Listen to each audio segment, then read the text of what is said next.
Olá, pessoal, tudo bem com vocês?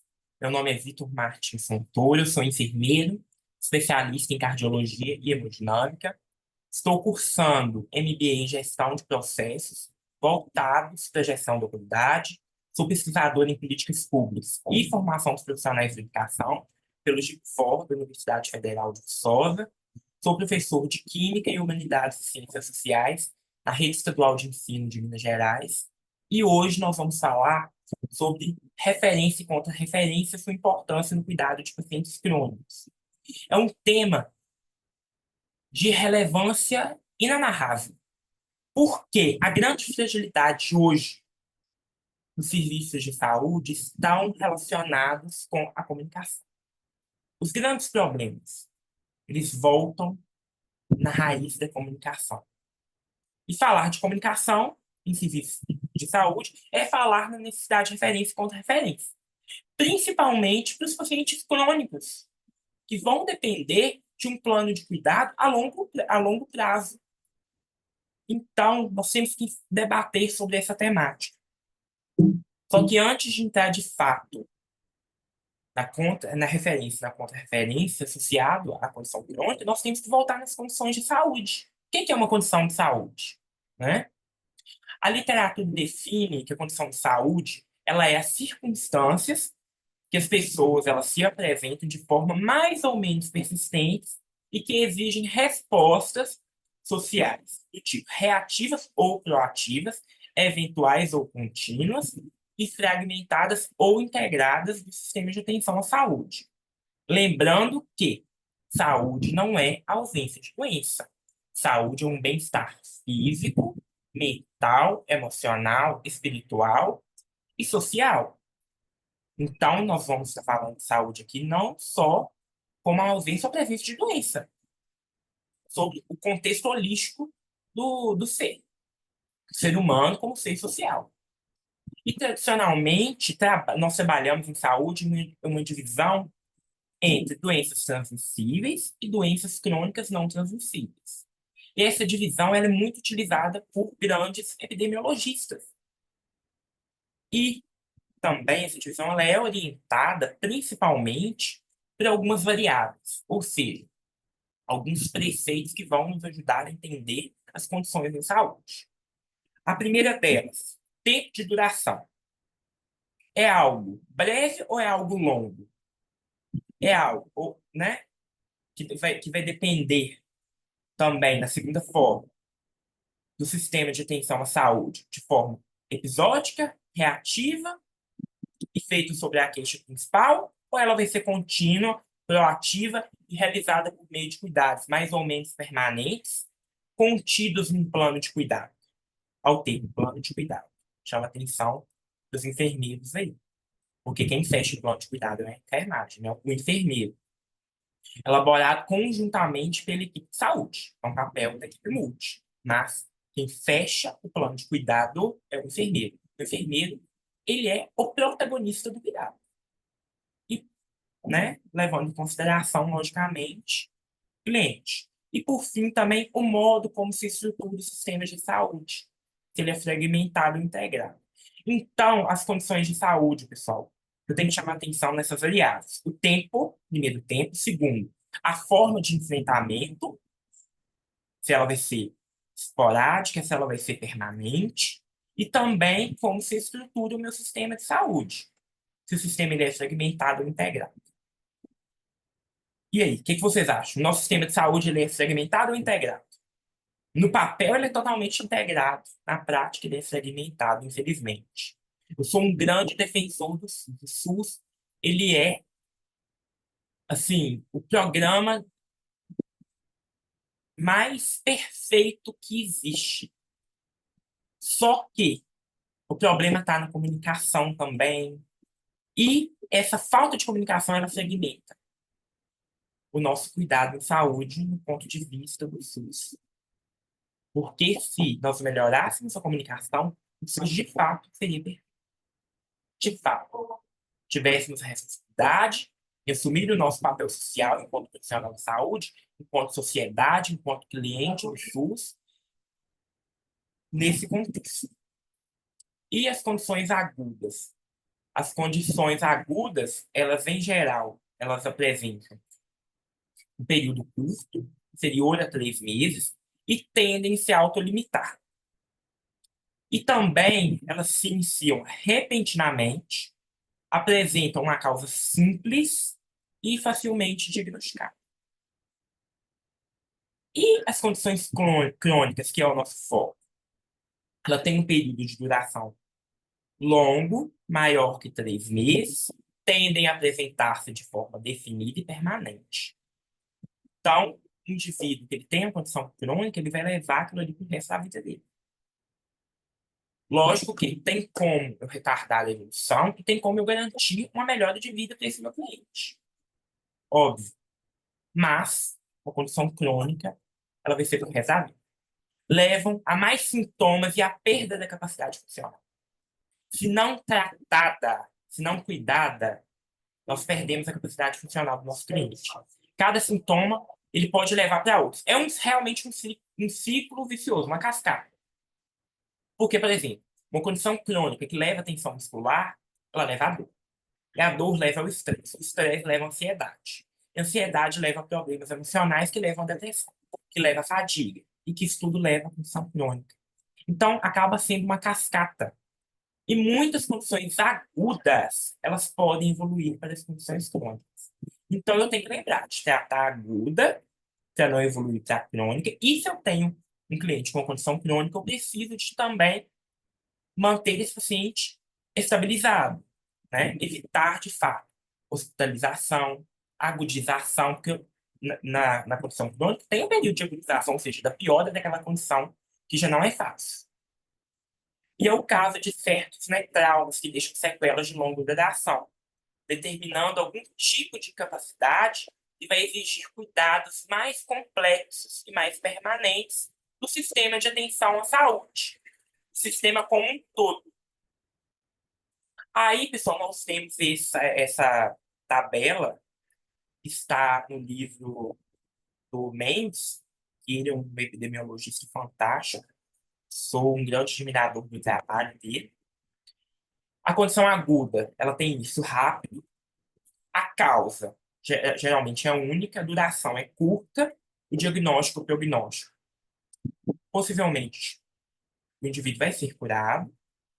Testes diagnósticos frequentemente são decisivos. O resultado, em geral, é a cura, alcançar a cura. O papel dos profissionais: selecionar e preservar o tratamento. A natureza das intervenções é centrada no cuidado profissional. O conhecimento e a ação clínica, centrado no profissional médico. Aí nós temos uma visão, né, médico-cêntrica. Papel da pessoa usuária: seguir as prescrições, sistema de atenção à saúde, resposta reativa e eficiente. Só chama atenção aqui para conhecimento e ação clínica. Modelo biomédico já caiu por terra há muito tempo.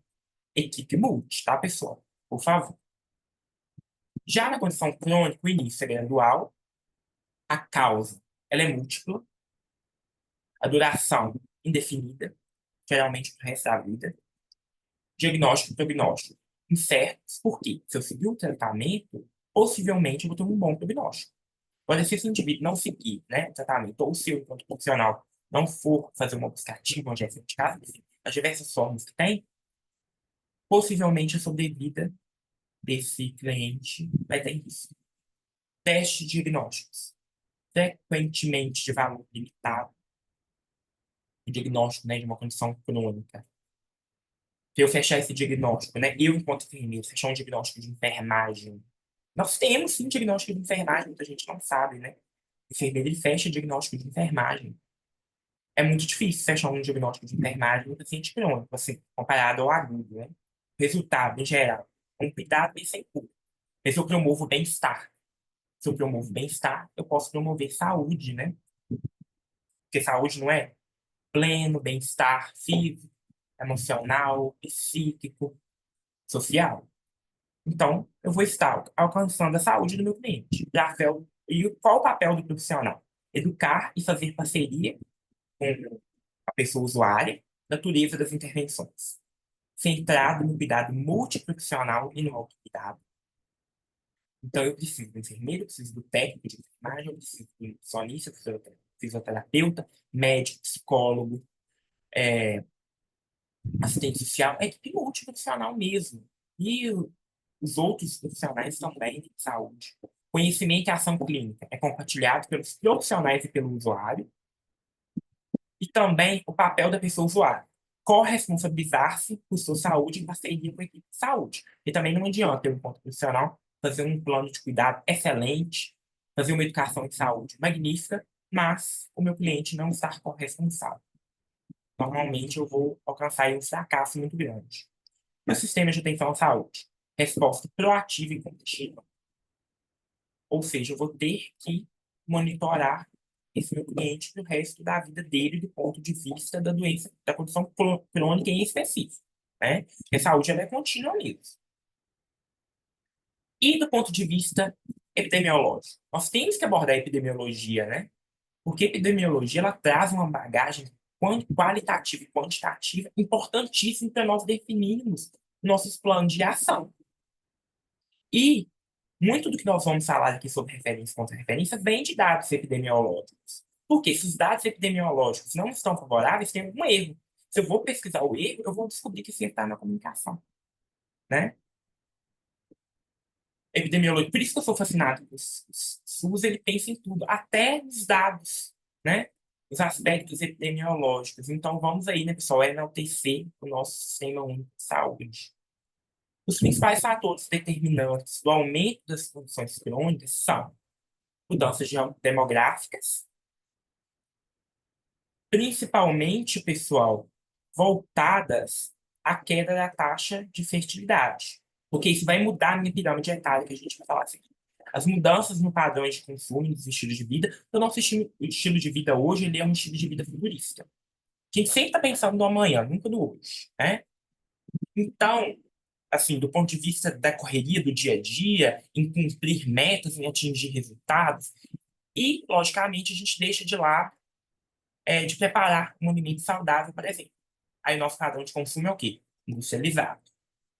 A urbanização acelerada, nós não temos mais o contato com a natureza, isso interfere, já é claro que isso interfere na nossa saúde mental, e também as estratégias mercadológicas, né? Ou seja, tem por trás aí um viés industrial envolvido nesse cenário epidemiológico que nós vivemos.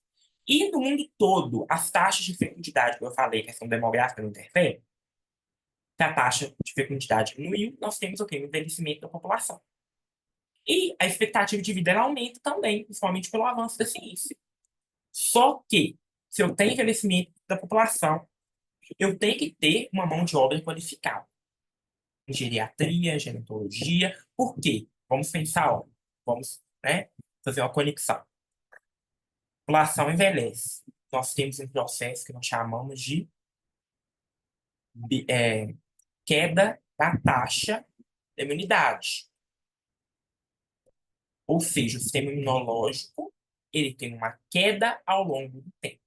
Biossenescência, não é?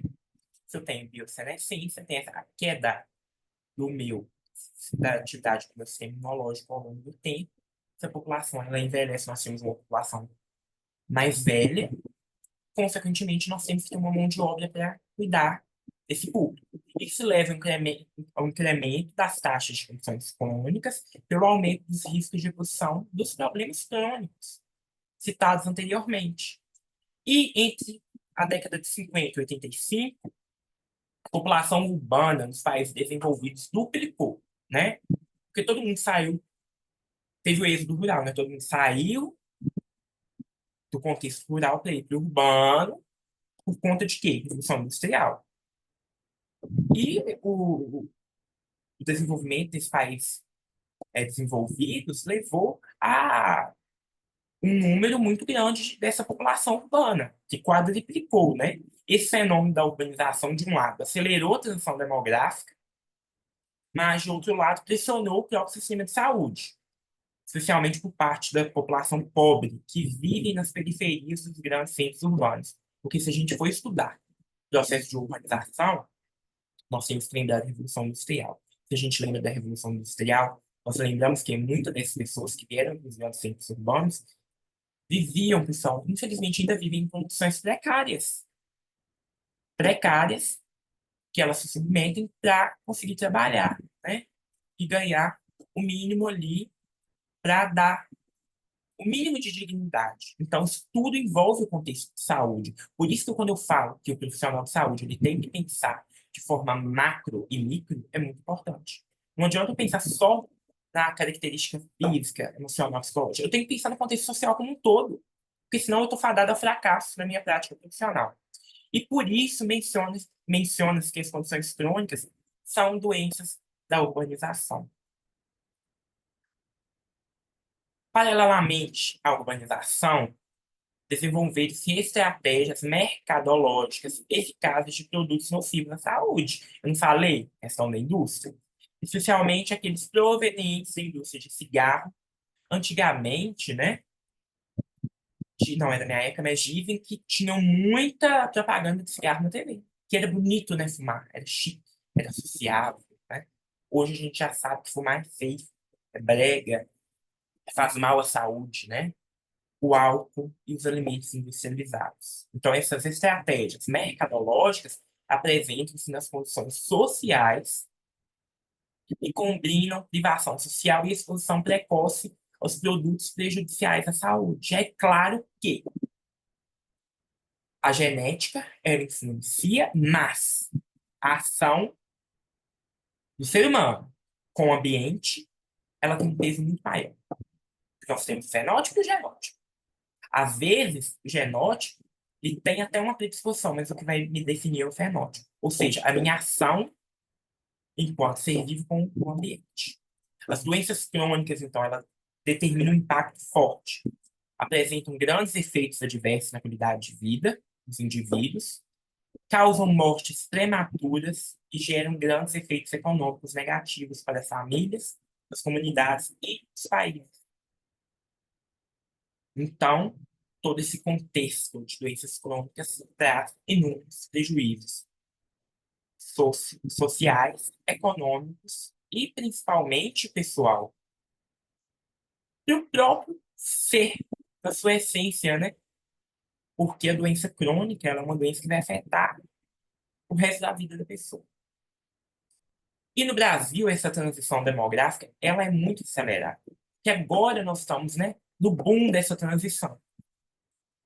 Como se observa no gráfico 1, o efeito combinado da redução dos níveis de fecundidade, de mortalidade, resulta numa transformação da pirâmide etária da população. Então, aqui nessa primeira imagem, nós temos um formato mais triangular. Aqui, nós já não temos esse formato. Ou seja, nós vamos viver um achatamento da base e nós vamos aumentar, pessoal, o ápice.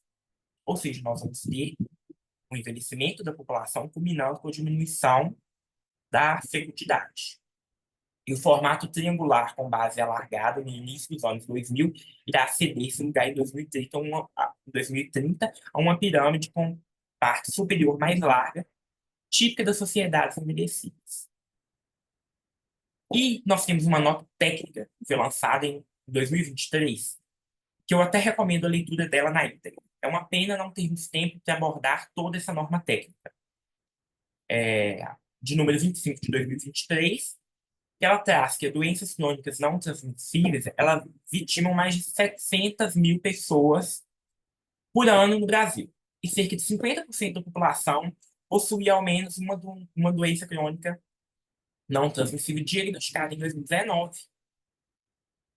Ou seja, esse tema de referência contra referência voltada para o paciente crônico, ele é muito pertinente, ele é gritante. Olha o tanto, né, de pessoas acometidas por doenças crônicas não transmissíveis.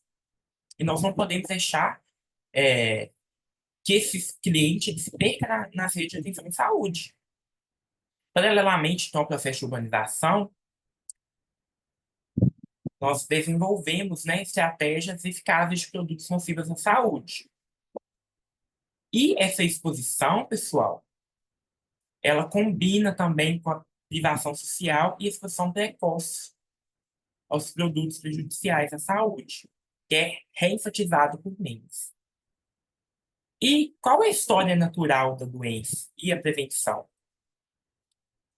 Antes da doença, nós temos a interação do agente, do hospedeiro, com o ambiente. E por algum estímulo, nós vamos ter a doença, curso da doença do homem. Nós temos o período de latência, né? Depois nós temos a mudança tissular, sinais e sintomas, defeito ou dano, o óbito ou o estado crônico. Ou a pessoa morre ou ela fica em estado como doença crônica.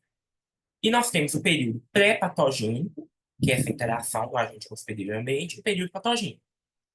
Aí, no período pré-patogênico, o que é importante na prevenção primária? Promoção à saúde e proteção específica. Já no período patogênico, é importante enfatizar a prevenção secundária e a prevenção terciária. E nós temos o diagnóstico precoce, tratamento imediato, limitação do dano e a reabilitação.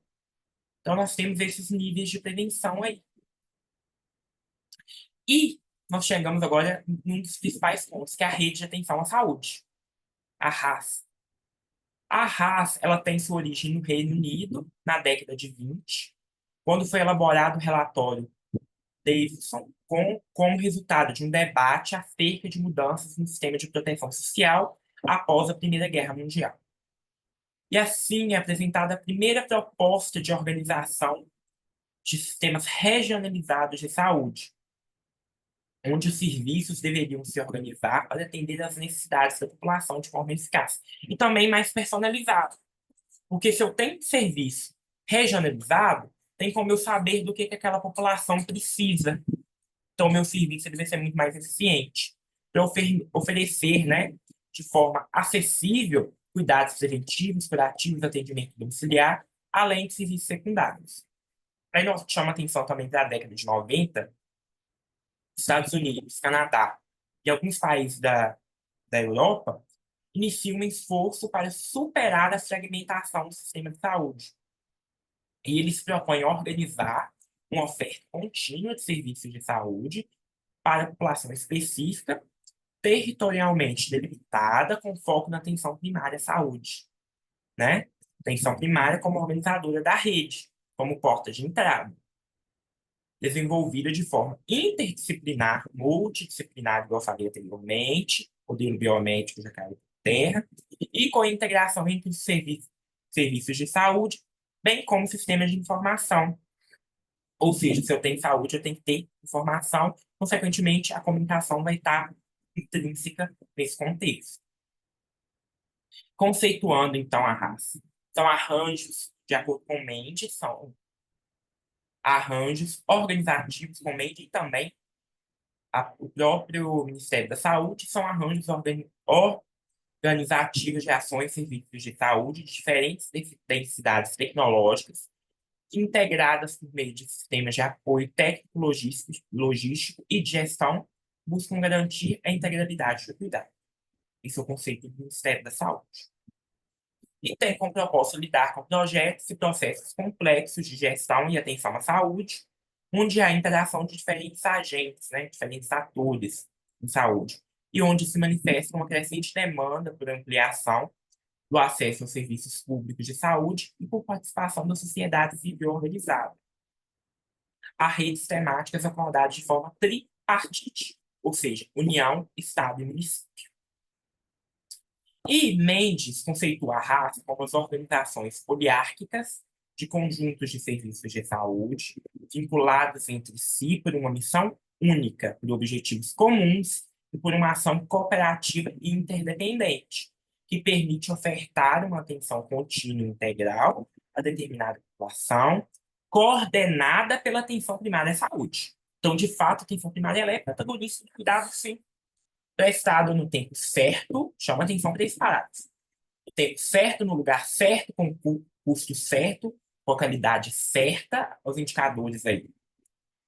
De forma humanizada e com equidade, com responsabilidade sanitária, econômica e gerando valor para a população. E essa definição ela é a mais utilizada pelos estudiosos em saúde pública. E quais são os níveis, né? Agora que eu já sei que são as redes de atenção à saúde, quais são os níveis de atenção? que nós temos atenção primária à saúde, de acordo com Giovanelli Mendonça, é um conjunto de práticas em saúde, individuais e coletivas, que no Brasil, durante o processo de implementação do SUS, passou a ser denominada de atenção básica à saúde. É definida pelos autores como atenção ambulatorial de primeiro contato, ou seja, a porta de entrada, que tem diferentes concepções e implementação, di- direcionada a cobrir essas funções mais comuns e a resolver a maioria dos problemas de saúde da população. Interessante, né? A maioria dos problemas de saúde da população são passíveis de resolução na atenção primária.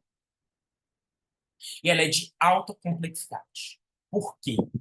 Nós lidamos com uma gama populacional e que nós temos, apesar da baixa densidade tecnológica, promover a saúde, levar promoção, prevenção e também trabalhar a reabilitação da atenção primária, porque a atenção primária ela não está desvinculada da secundária e da terciária. Independente se o meu cliente está na secundária ou terciária, ele está também na primária sempre. Então, é muito complexo. Principalmente que nós temos uma baixa densidade tecnológica, porque nós não tratamos com as especialidades. Então, a atenção primária, ela é muito complexa. E aqui, atenção secundária à saúde. Ações que transcendem aquelas da atenção básica, ou seja, que já requer uma atenção especializada, mas que ainda não configuram de alta complexidade. E vem sendo compreendido como se existe apoio diagnóstico terapêutico de atenção especializada de menor complexidade tecnológica. Nós temos atenção terciária, que é aquele nível de atenção de alta complexidade e representado pelos procedimentos que, no contexto do SUS, abrange alta tecnologia e alto custo. Chama atenção aí para os hospitais, né? E clínicas de médio e grande porte. Então, tudo aquilo que depende de uma alta tecnologia, atenção terciária. O objetivo principal é proporcionar à população acesso a serviços qualificados e integrados, atenção básica de média complexidade, porque é uma rede, não é? Então, precisa de atenção primária e secundária. Na terciária, os procedimentos de alta complexidade são, em sua maioria, relacionados na tabela do SUS com procedimentos hospitalares. Só que, apesar de estar no hospital, esse meu cliente está vinculado à atenção primária. Então, eu sempre vou chamar a atenção da atenção primária, que ela é coordenadora da rede. Ela é protagonista do cuidado. Então, eu preciso de contato entre atenção primária, secundária e terciária. Referência e contra-referência. E eu trouxe essa imagem aqui para ilustrar o livro do Mendes. Tensão básica, tem a de média complexidade, alta complexidade, né, que são os níveis hierárquicos. E nós temos como coordenadora, ou seja, na base, a atenção primária, a saúde. E como se articulam as redes de atenção à saúde? Como se dá contato entre elas? As diferentes partes do sistema não funcionam como um todo. Infelizmente, é fragmentado. Há pouca articulação de recursos, equipes e tecnologia entre os prestadores. Ou seja, cada um faz o seu trabalho e esquece que é uma rede. E aí o cliente ele fica perdido, o cuidado fica perdido, e até o profissional mesmo ele fica perdido. Parece, gente, entre aspas, que a gente tem jogando gelo às vezes. O sistema de saúde não está preparado para lidar com os problemas complexos determinados pelas doenças crônicas, que representam 2/3 da carga das doenças do país. Por quê? Nós não temos uma comunicação efetiva, o nosso sistema ainda é fragmentado.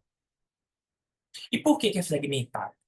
Tem diversas razões. Dentre elas, porque nós não discutimos sobre a integração da rede. É mais preferível eu fazer o meu serviço ali, é mais fácil. E voltar para casa, não ter preocupação nenhuma, não é? Entre aspas, o dinheiro vai cair na conta do mesmo jeito. Só que nós não vamos estar fazendo, de fato, a diferença, né?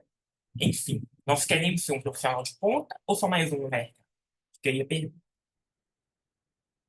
Aí, nós temos aqui uma rede sem estrutura, cada membro da rede de forma individual e o sujeito perdido, cliente perdido, profissional de saúde perdido. E com a rede estruturada, nós temos a comunicação e o foco, de fato, do cliente. todos trabalhando com o mesmo intuito, o mesmo propósito, alcançar a saúde, a melhor qualidade de vida para o cliente e coletividade.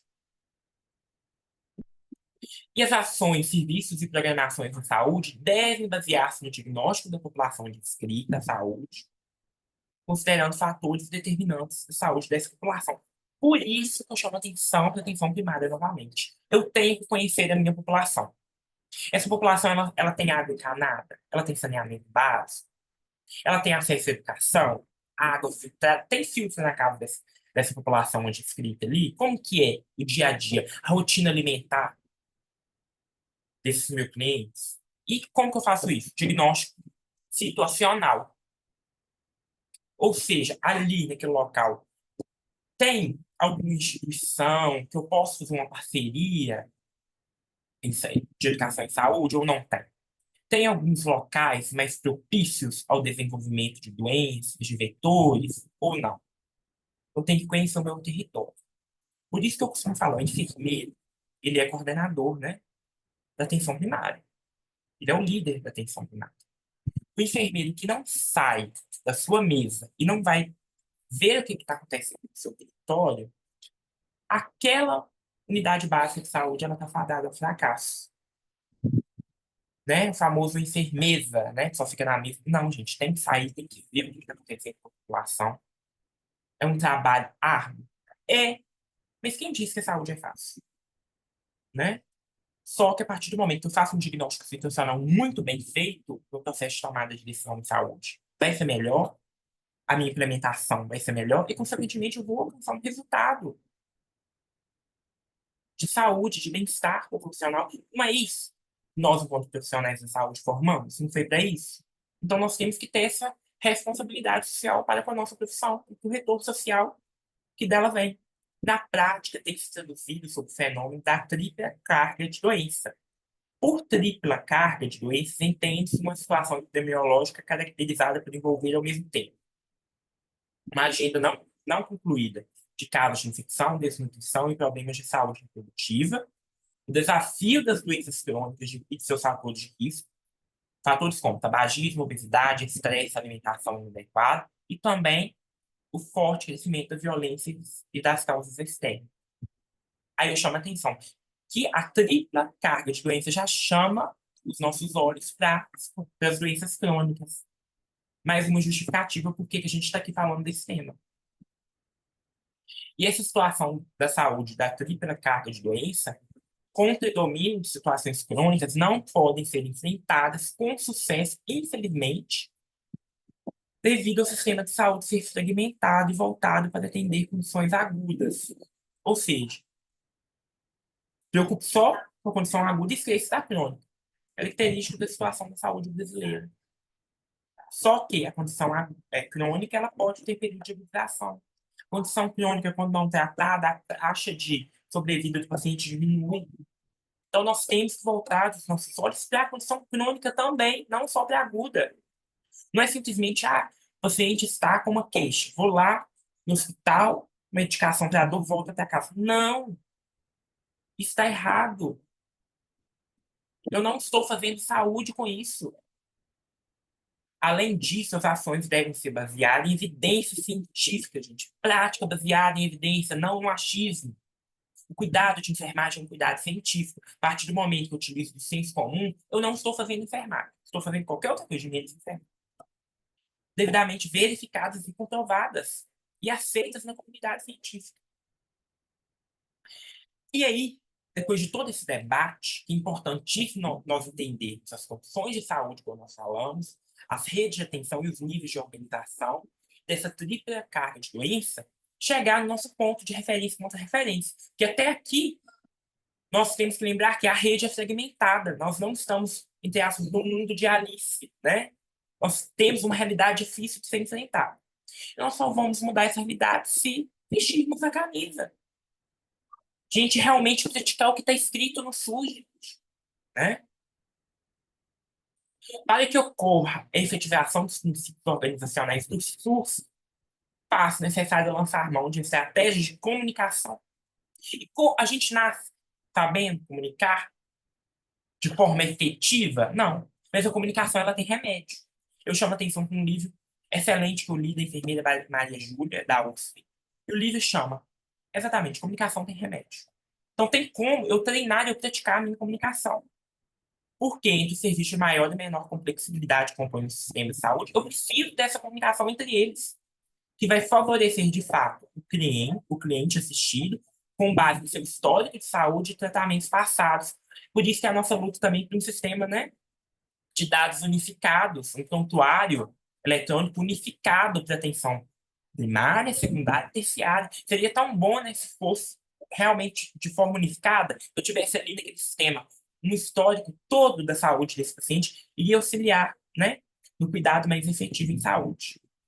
Para que isso aconteça, é preciso que haja efetiva referência e contra-referência em saúde, onde um serviço informa o outro sobre o estado de saúde do seu cliente, a doença e tratamento do indivíduo.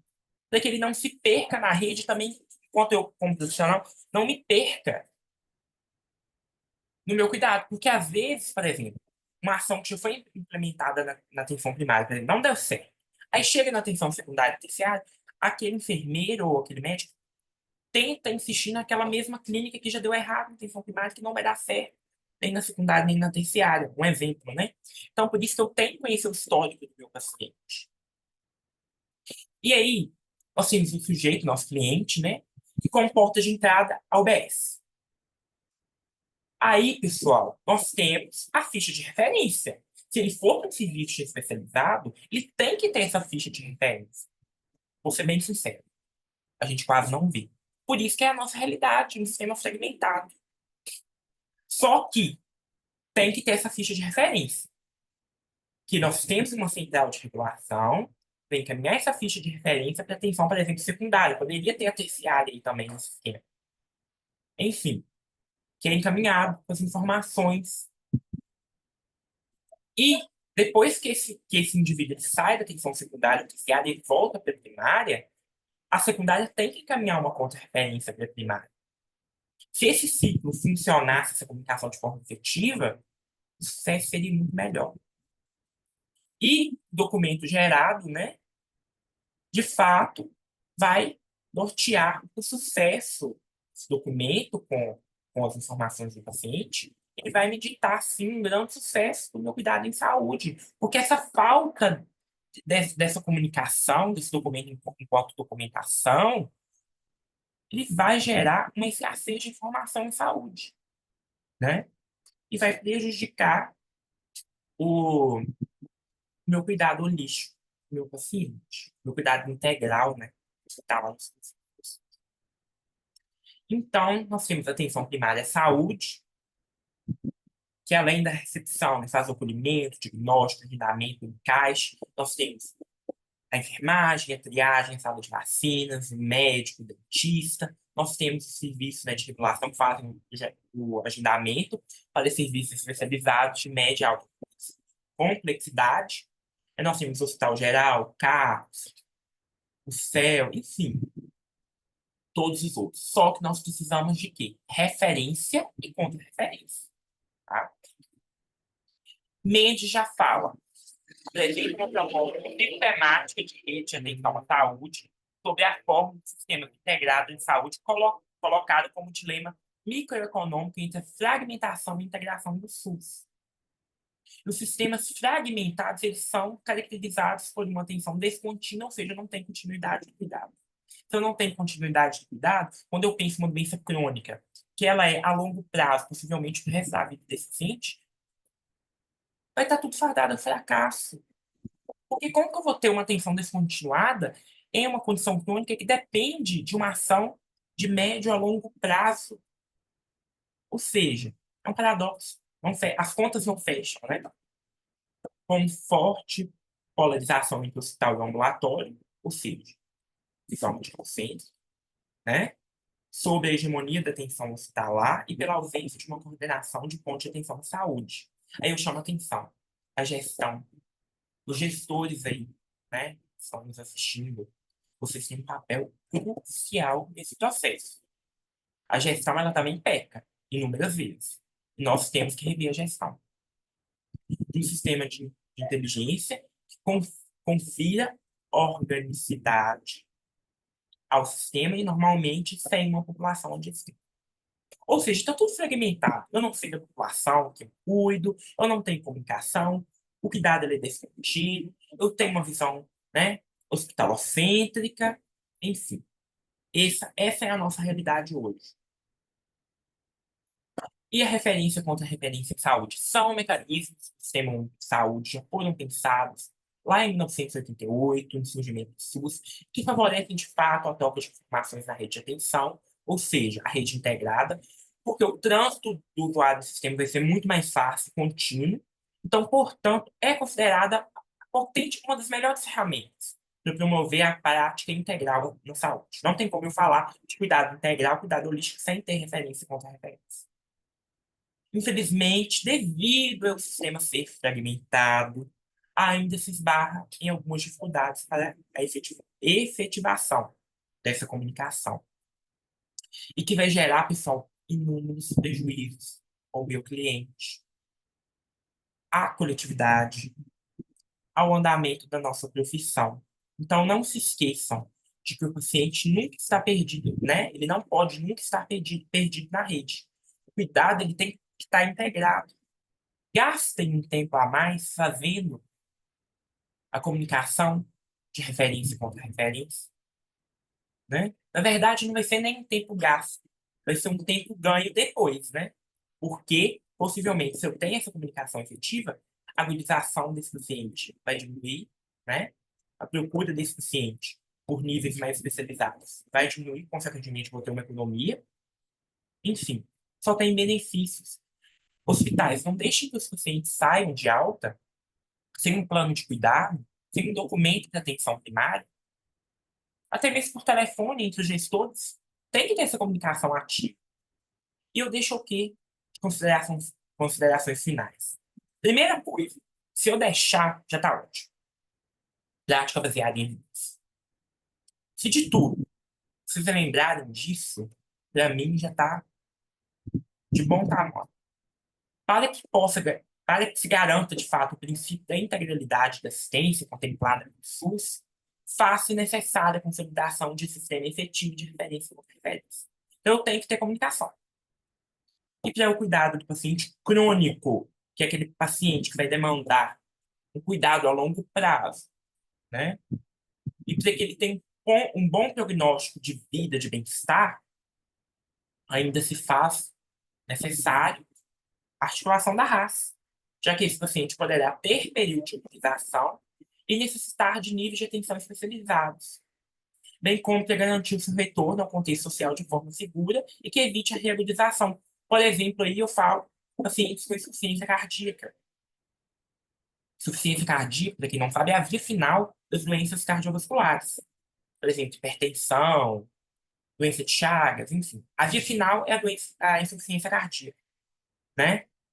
E ela é tão prejudicial que, a cada agudização desse indivíduo, a taxa de sobrevida dele diminui, né? Então, eu tenho que evitar que esse paciente ele agudize. Ele já é um paciente crônico. Ele já é um paciente que vai demandar, né, um plano de cuidado muito mais. A gente já tem um plano personalizado. Ele vai ter que ter um plano muito mais personalizado ainda. Se eu não tiver uma referência contra referência, possivelmente a sobrevida desse paciente vai ser muito baixa. Porque a cada rehospitalização, eu diminuo a vida desse paciente. Essa é a referência que eu utilizei do Eugênio Vilaça Mendes.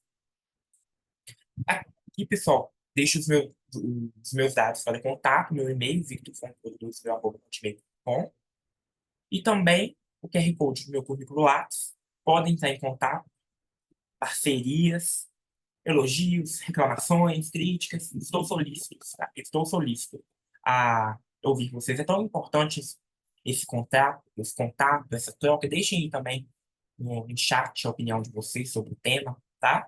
Também está o meu currículo. Pensou em fechar uma parceria, pode me chamar, estou à disposição. Aí eu quero deixar essa frase aqui para vocês. Se a educação sozinha não transforma a sociedade, sem ela tampouco a sociedade muda. Então, Nós aqui, nesse momento, né, eu falo que momentos como esses são tão legítimos para enfatizar o poder transformador da ciência, do aprendizado. Porque nós temos a diferença do aprendizado para o conhecimento, né?